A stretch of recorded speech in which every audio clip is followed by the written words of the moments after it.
And I remember we broke up and I told her, I said, hey, I'm going to Georgia. I'm going to be a pro wrestler. She literally said, I'll see you when you get back. Brother. I said, whoa, girl, you better watch out. Cause like, this is all I got, and I'm going for it, Wrestling is life. Wrestling is life. Wrestling is life. Is wrestling.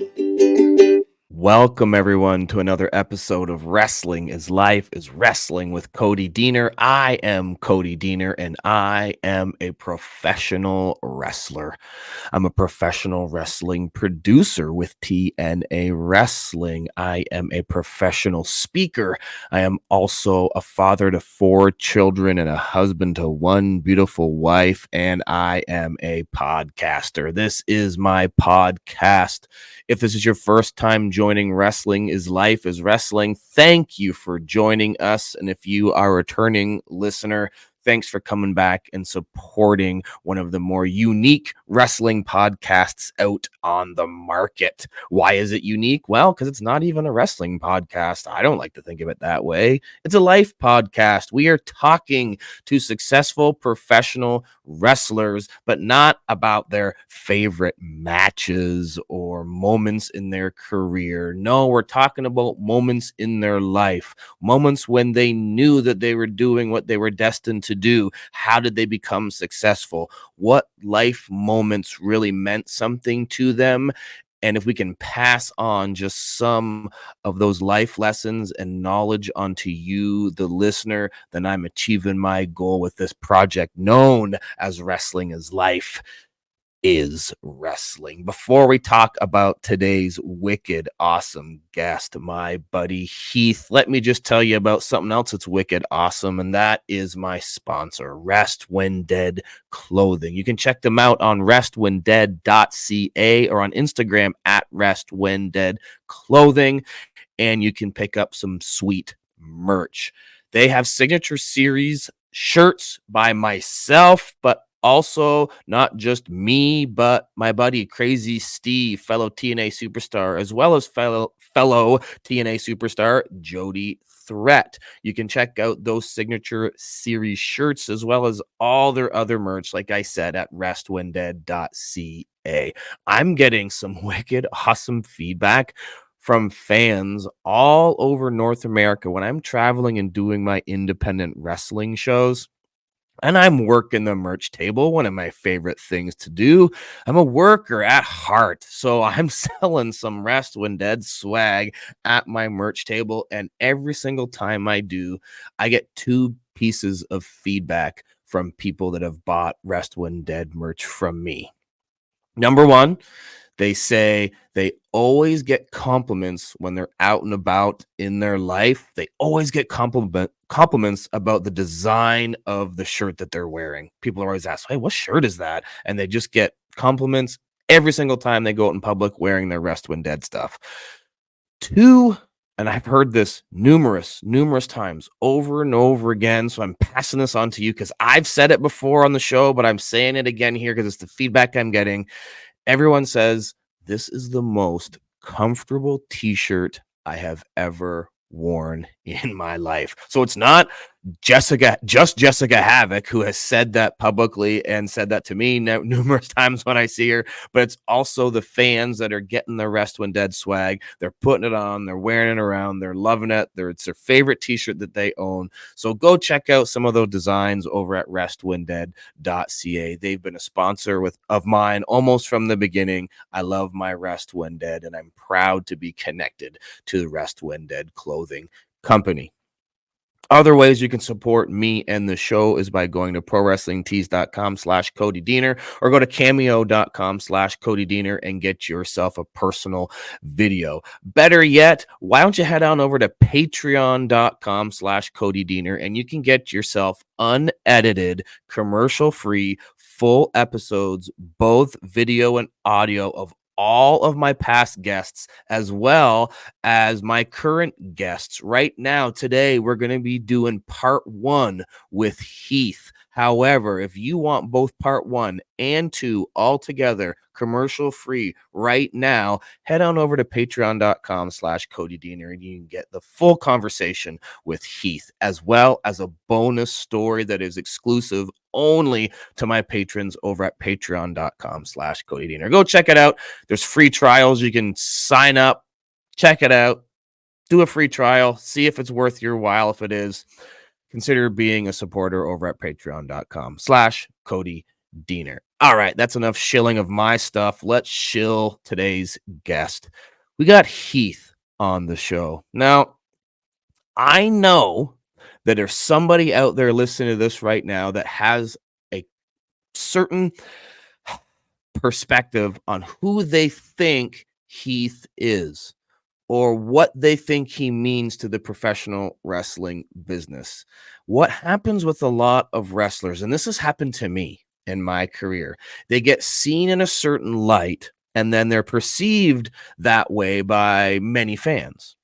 Myself, I first kind of got noticed on the mainstream wrestling scene as this wacky, go-lucky, goofball redneck that was the love interest of ODB and TNA wrestling back in 2009. Now, I like to think, because I did such a good job of that, that there's some people that just view me as that guy and will always view me as that guy whenever they see me on the screen or in a ring. That's cool. But I know, and most fans know, that I am more than just that. And especially anyone that's listening to this podcast know that I'm more than just that guy, even though I'm very proud of the work that I did when I was portraying that guy on television. Now, I know there's some people that when they think of Heath, they go, oh, that's the I got kids guy, the he's got kids guy. And he still gets he's got kids chance from his run that he had in the WWE. A very successful run, by the way. But I think sometimes when we think about performers, and Heath, I think, is one of these guys. And I didn't even talk to him about this on the show, but this is one of the ways that I want to put Heath over right now as an intro to our conversation, is that Heath is so good at what he does. He's going to make you remember what he does, no matter what it is. And even if it's something as simple as taking this he's got kids thing to the next level and buying and selling a whole bunch of t-shirts with that phrase on it, that shows you just how talented Heath is. He makes you remember what he does. But I want to say Heath is so much more than just a guy that can bring a smile to your face and make you chant, he's got kids. Even though there's people that try their entire career to find something that hits and connects with the audience, Heath's been able to do that over and over again in his career and has been a full-time professional wrestler for years in this industry, something else that most people cannot say. Now, taking it beyond his career, even though this guy's done some amazing stuff like Nexus, this guy's been on WrestleManias. He's traveled around the world doing the thing that he loves. Just that alone makes this guy special. But as you are going to hear and learn today, what I think really makes Heath special is the man that he is, the human being that Heath Miller is. Totally shines through in this conversation that we have today, because Heath is a guy that grew up in a small town in the middle of nowhere with no advantages, only disadvantages, and was able to overcome those disadvantages and obstacles and make it to the grandest stage of them all in his dream job as a professional wrestler. Heath is not someone who was supposed to end up where he ended up, but he did by sheer perseverance, grit, determination, a little bit of luck, and as you are going to hear, some really amazing, inspiring, and touching influences in his life. That's something I've learned in my journey, is it's not what we do by ourselves that make things possible. It's about some special people that come into our lives and help make our journey and our story even possible. that shines through with this interview with Heath. He's an awesome dude, a funny dude. He's the he's got kids guy, but man, he's so much more than that. And I also say this because of my perception of Heath, he just puts a smile on my face, and I'm always laughing when I'm around my buddy Heath. I've got to know him through working with him at Impact Wrestling, now TNA, but he had an awesome recent Impact Wrestling run. I got to know him over that run, and you just can't help but smile when you're around the guy. I knew I wanted to have him on this podcast, but I was not expecting what I got from Heath out of this conversation, and one of those things was some tears. I was not expecting to get as emotional as I was speaking to Heath. Man, I'm getting emotional again just doing the intro to this. I wasn't expecting that from my conversation with Heath. And I also didn't know before this conversation how much I had in common with Heath in his upbringing and his life and his circumstances. They run so parallel to mine. And after this conversation, I just felt so good. I felt inspired. I felt even more connected to my buddy Heath. And I know that somebody out there is going to feel the same way. And that's what this project, Wrestling is Life, is Wrestling is all about. So if you are one of those people that get something from this conversation today, please hit me up at Cody Diener on social media.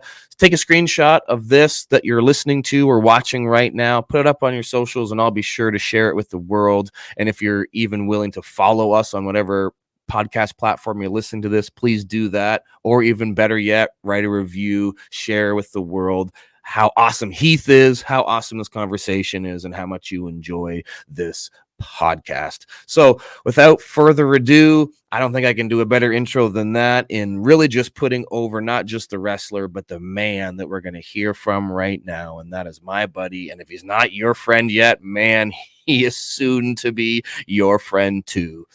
Let's listen to part 1 with my buddy Heath.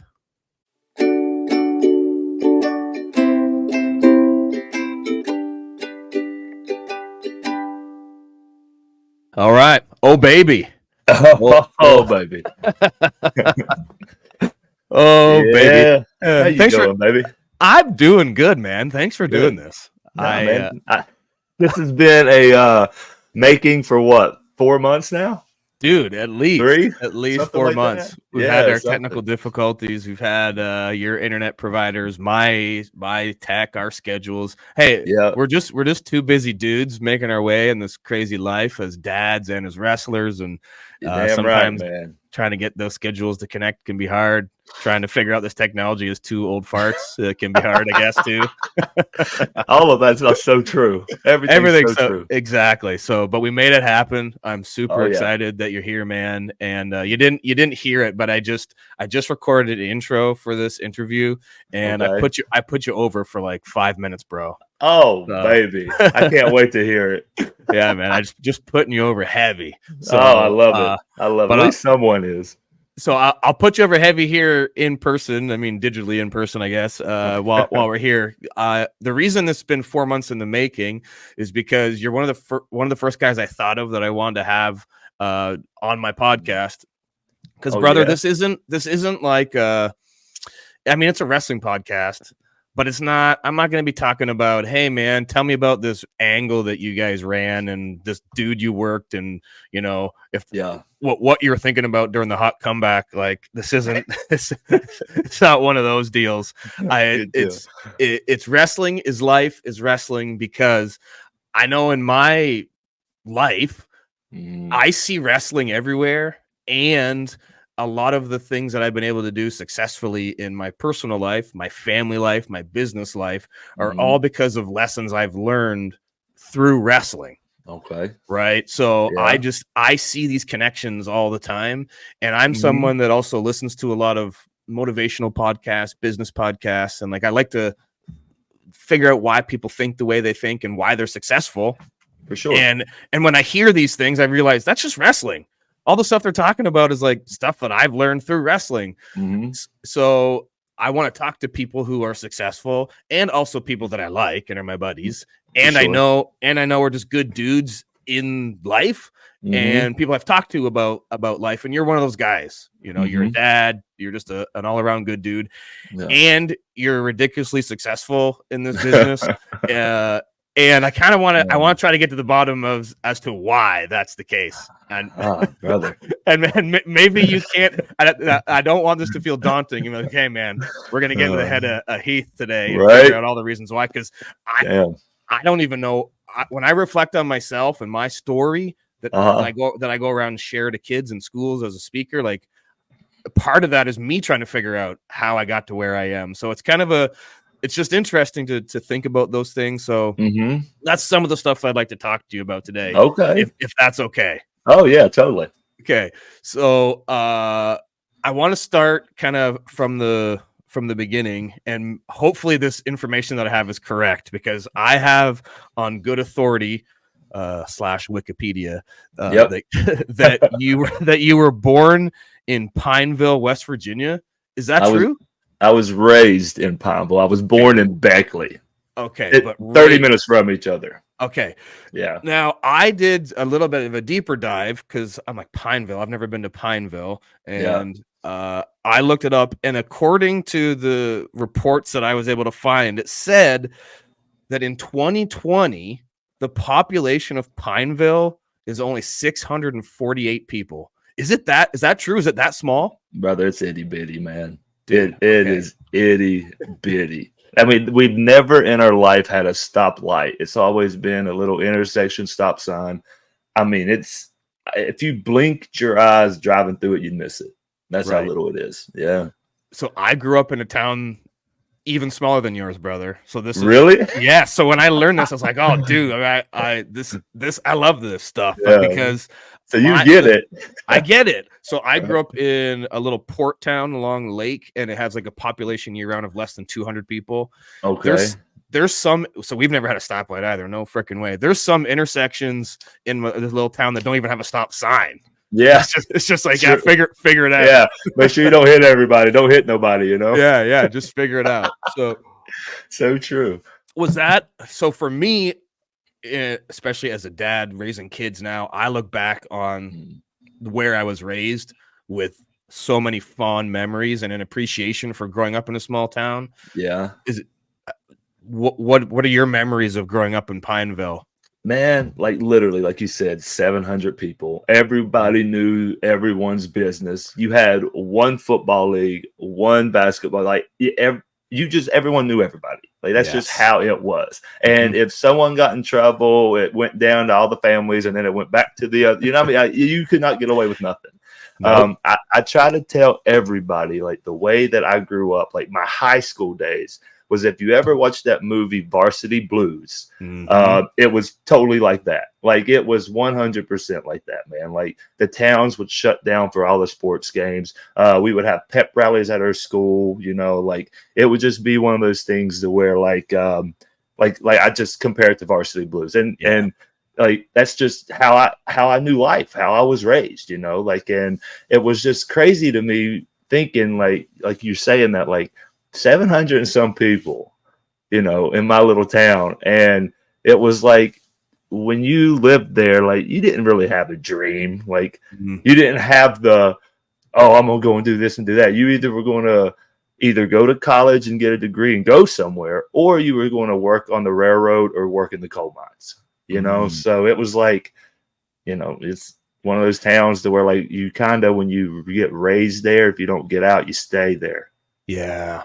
I found for me growing up in a small town, I learned that small towns sometimes have small expectations, right? So like that's you said, fact. Yeah, man. So it's like you're just expected, hey, like you can go to college, but you don't really need to, man. Just go work in the coal mine like everybody else. Like it's kind of it just becomes an expectation. And if you're right, so it makes it hard to, I guess, dream big and to think about these other things, because as you look around, everybody else is like, oh yeah, they're just going to work in the coal mine. Like for me, we had a Ford assembly plant about 45 minutes outside of town. So it was just kind of like, okay, the expectation was you can graduate high school, but you don't even need a high school diploma to work there. So you go work at the Ford assembly plant, you make $20 an hour, buy yourself a big truck, and then you got all the beer you can drink on the weekends, and that's going to be your life. Right. And that's what most people, everybody did that. Brother, same thing where I lived. It was the coal mines or railroads, man. Like,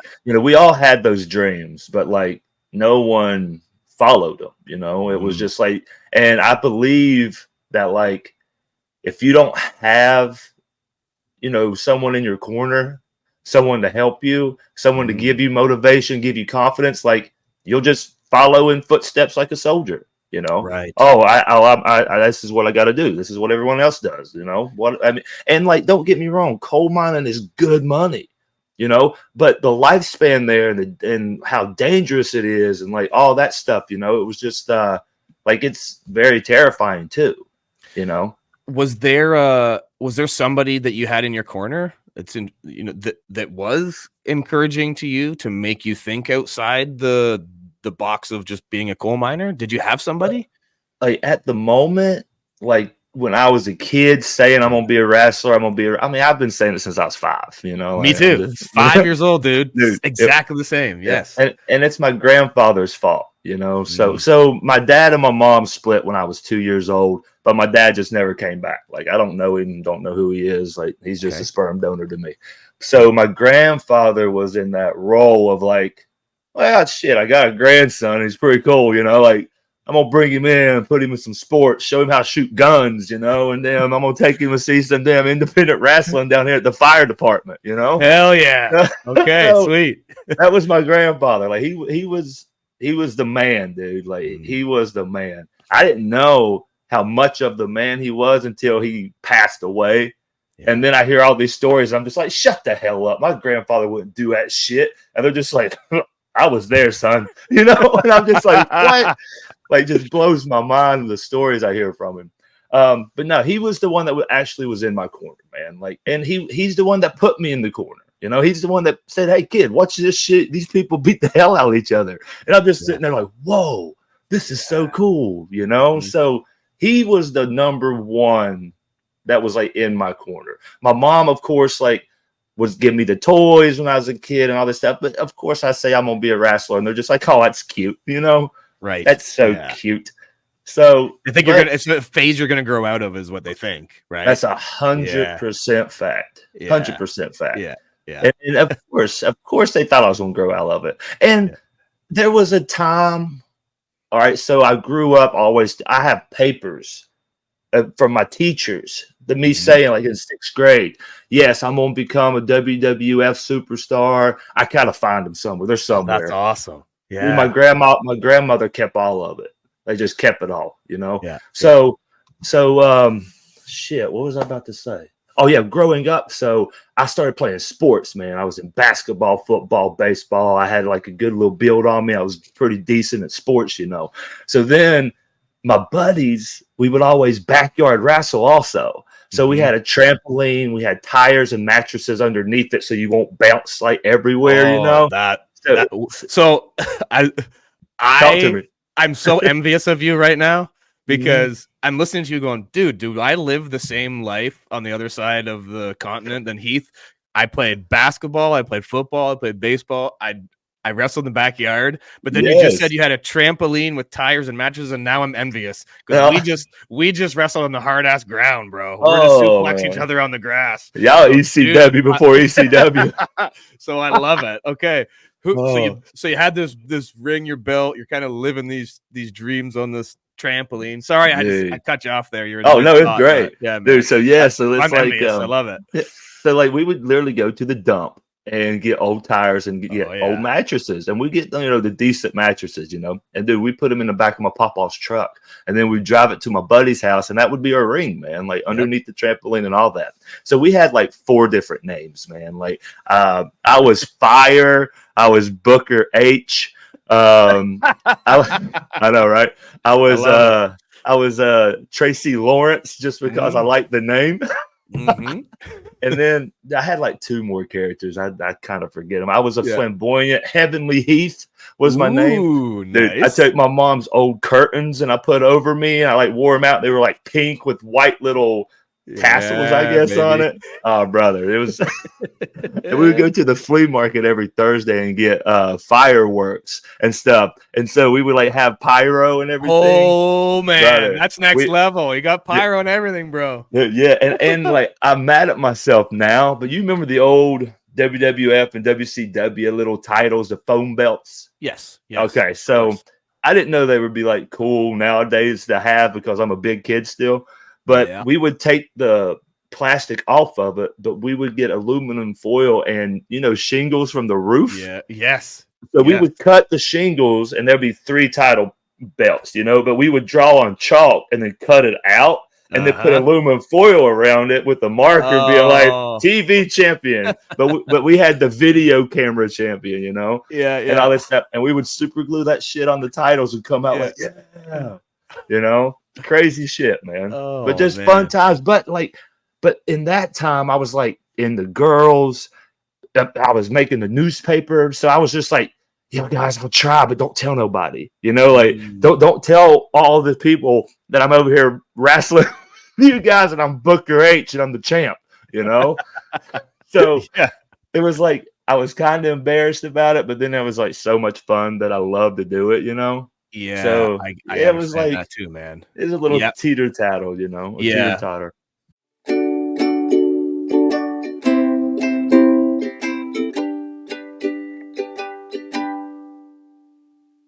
I want to take a pause from our conversation to tell you about today's sponsor, ceofit.ca. Their byline is simple: conquer, evolve, overcome. Do you need to conquer your next workout? Or maybe you've hit a plateau in your exercise game and you need to evolve. Or you're starting to find there's some obstacles in the gym that you can't overcome. CEO Fit will help you conquer, evolve, and overcome any obstacle in your way with their top of the line supplements. Whether it's a pre-workout to help you crush that next cardio session, or man, you did crush that cardio session and you need to fill your muscles back up with some high quality protein, we got that for you at ceofit.ca. There's also creatine, vitamins, test boosters, seasonings, and syrups to make your meal not just tasty but healthy too. Oh, I can't forget, they're not just going to help you work out your muscles, they're going to help you work out your brain. They got nootropics for brain function right now at ceofit.ca.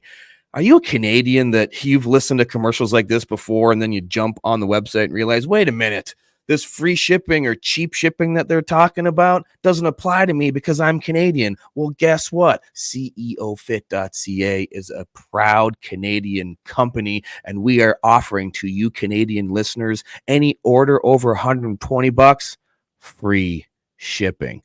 Now, you US customers and listeners right now might be going, wait a minute, what about me? Well, I got something for you too. It doesn't matter how big your order is. You might go over there and go, man, I need it all. And you get 10 boxes full of these awesome supplements. It's going to cost you $6. $6. Any size order, anywhere in the United States, $6 in shipping. Not only that, Americans, with the conversion rate, any price that you see on ceofit.ca, it's going to convert it to US dollars. So everything's going to be even cheaper for my American customers. So you need to conquer, you need to evolve, you need to overcome. Well, there's only one place that you need to go, and that's ceofit.ca. That's ceofit.ca.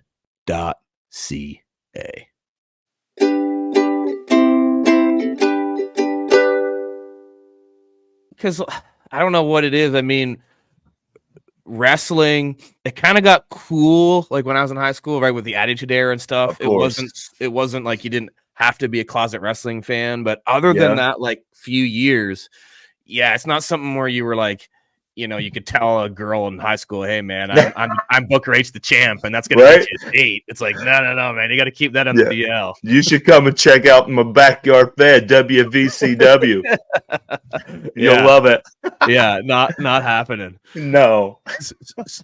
So is this what kind of led to you actually thinking that you could try to be a wrestler? Because, man, there's something about us wrestlers that just makes us different than other guys, because I Yeah. had guys that I wrestled with in the backyard, but none of those guys got into the business. But something about me in my brain clicked and made me think I can actually do this. I'm actually going to try this, where everyone else is just like, what are you talking about? Like, we live in a town in front of with 200 people and we're beating each other in the backyard. Like, what the hell are you talking about? You're going to be a pro wrestler. Like, it's Right. actually a crazy thought and idea to even It, think that that's even possible. But there's something in me and you that made us go, hell yeah, man, let's try this. yeah. Like, I think I can do this. yeah. You Like, know, how did that opportunity even come for you? Because I had to drive 3 hours both like each way to a wrestling yeah. school to make that even happen for me. So how did that Okay. even come about for you? Okay. So always just like I said, growing up as a fan, backyard wrestle, collected the cards, the video games. Like I just a fan, man.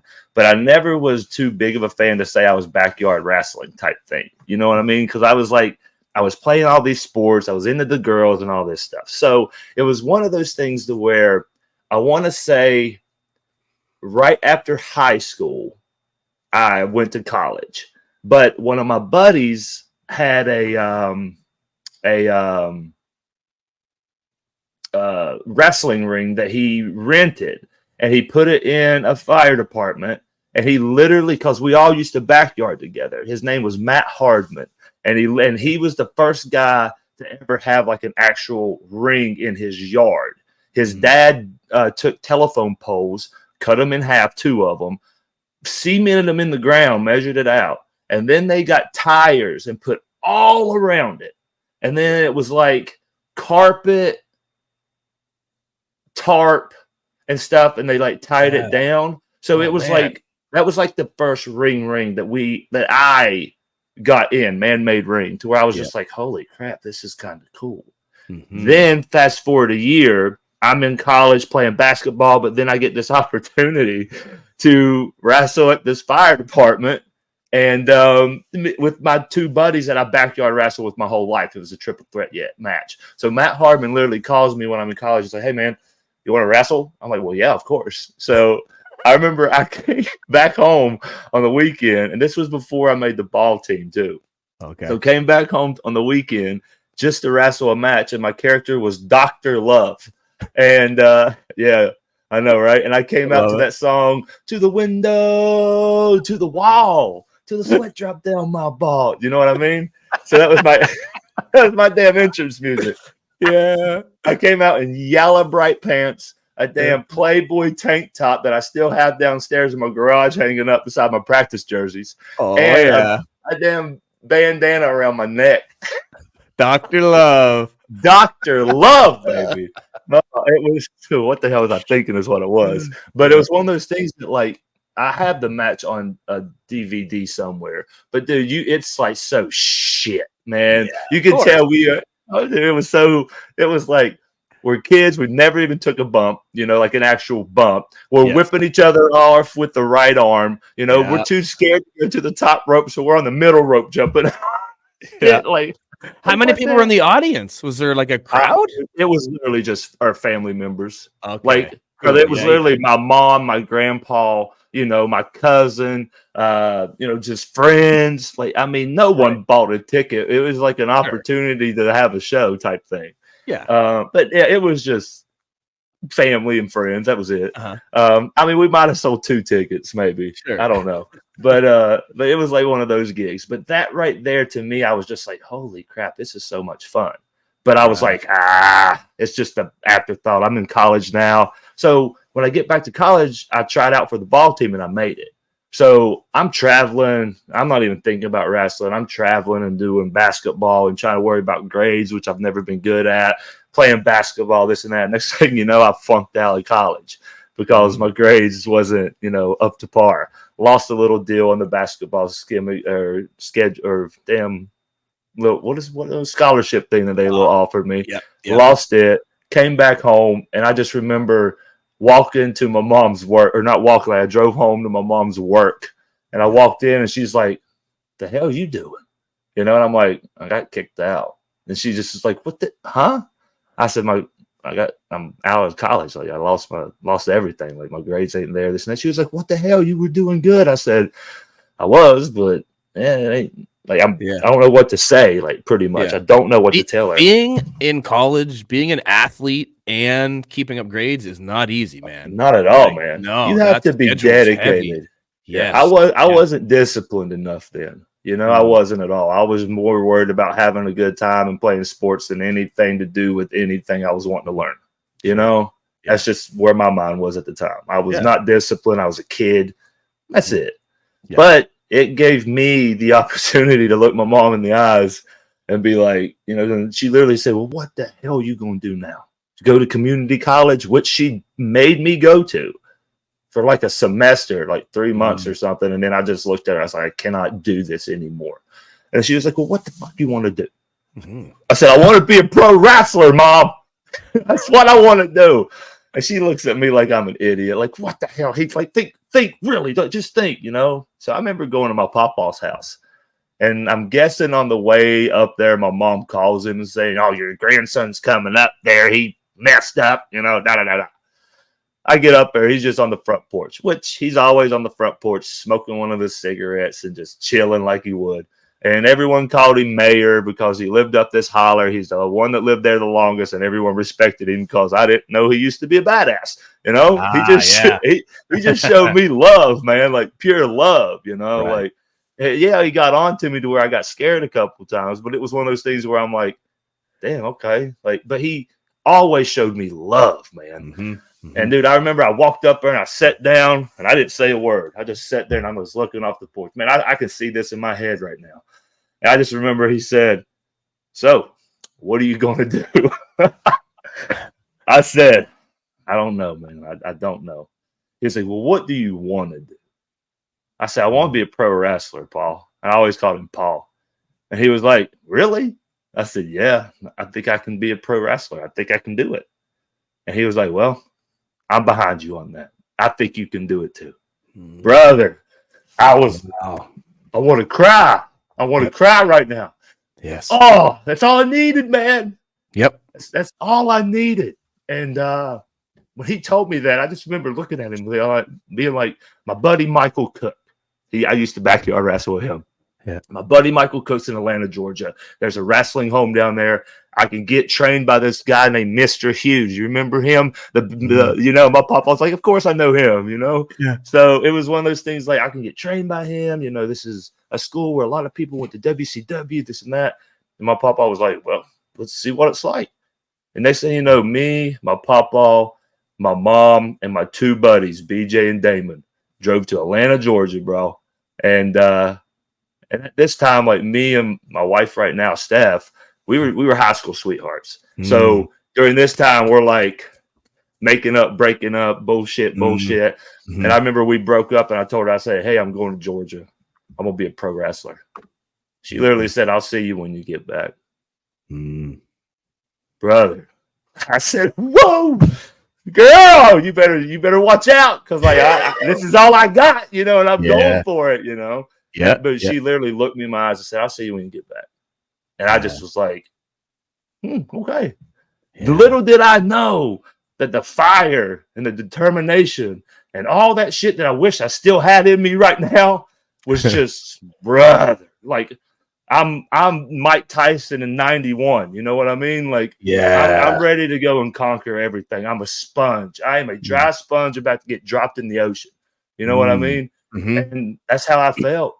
Man, that's just how I felt. I went down there and my mom took a picture and I'm in like bullshit a white tank top and some things like black shorts. I looked like a basketball player is what I looked like because I was. But I'm sitting on the top buckle and my feet's on the middle rope and I'm just like all in. And my mom has a picture of me like looking at her and me just being like I got this, like I got this, So I remember I lived in the damn ghetto, bro, like the ghetto, East Point, Georgia. Hoes, drug dealers, gunshots, everything on your damn doorstep, man. Like, what the hell? Like, that was the wrestling home. Welcome to the wrestling business, kid. Yeah, kid, you're gonna learn quick, Yeah. Brother. Dude, so What's standing out to me is it's so crazy when you look back and think, what would have been if your papa said, "Nah, that's not a good idea, Heath. Like that ain't a good idea, man."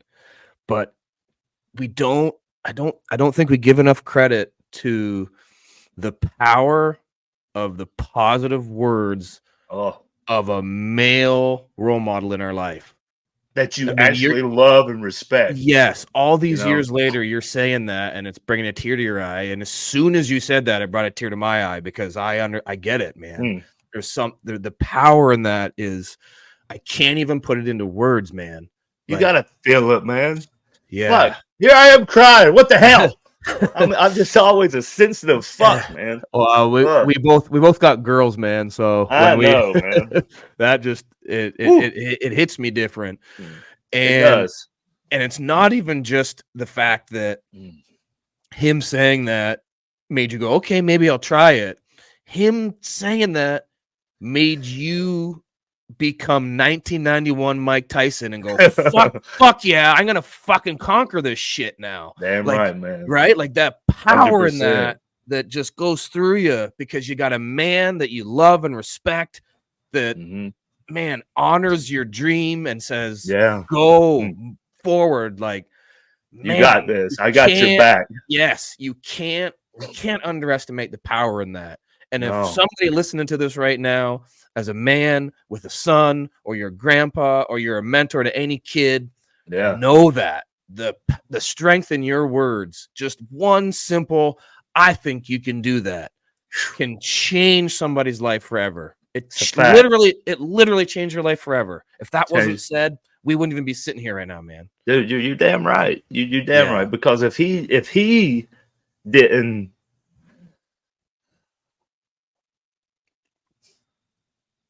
he's just been a lot to me. Yes. Now that man himself, like, he was just like the greatest man I've ever known. Mhm. Like ever known, man. He didn't have to do half the shit he ever did for me. Yep. Yeah. But yeah, words can light a fire that no motherfucker can put out, man. Yeah. Certainly when you mean it and you literally tell the kid, like, I got your back. Yes. And I preach that to my girls. My little girl, really, man, she's playing damn flag football with boys. And these boys are bigger than her. But I can be that dad that says, nah, man, these boys don't whoop your ass. Hell no. Or I can be that dad doing this. Hey, baby, you need to go out there and kick the shit out of these boys' ass. You know? And that's what I tell her. That's what I tell her. You know? Yep. Like, I tell her all the time, like, hey, take it to them. Don't you dare have any sympathy until after this game, you know? Yep. Like, and she is out there whooping ass, bro. To where I'm just like, baby, yes, like, come on, you know? and like, I feel like those words that people have gave me in my wrestling, like even like Dr. Tom Pritchard. Yeah. He's like him and Arn Anderson. Both are two men that like I cherish every word they tell me.